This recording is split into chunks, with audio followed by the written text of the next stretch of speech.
Back on Capitol Hill, a renewed push to pass a bill that would require the release of any and all files involving convicted sex offender Jeffrey Epstein.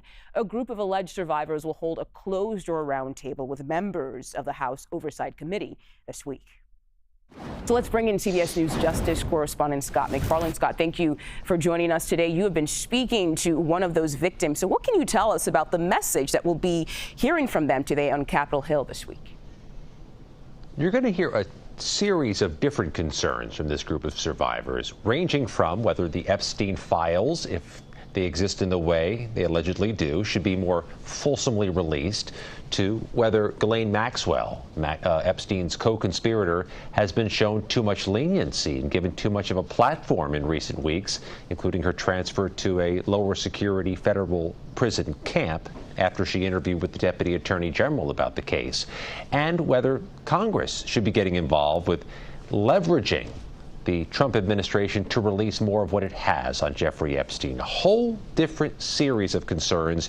You're going to hear a range of them when they speak publicly, too, because not only are they meeting with members of the House Oversight Committee today, they have a news conference planned for tomorrow here in Washington.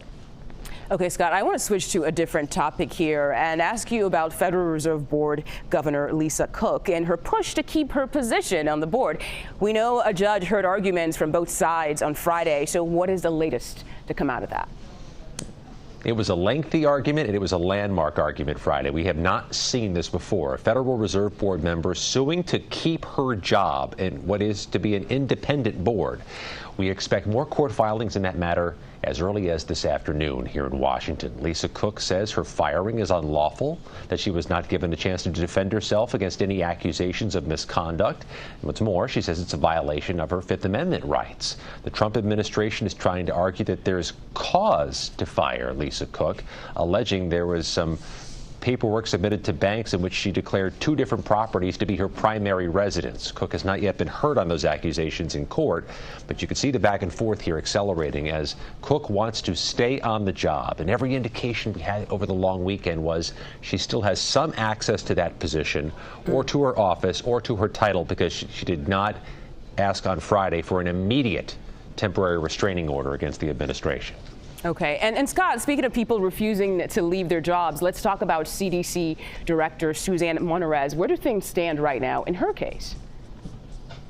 It's possible there's some type of legal challenge she issues through her D.C.-based group of attorneys. That's according to sources speaking with CBS News. Some of that could come after Health Secretary Robert F. Kennedy Jr. testifies publicly Thursday in Congress. They could be waiting to see what happens in that testimony.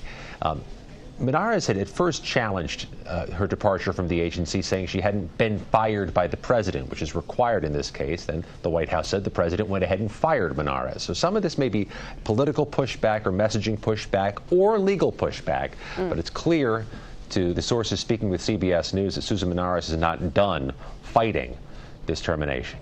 Okay, CBS News Justice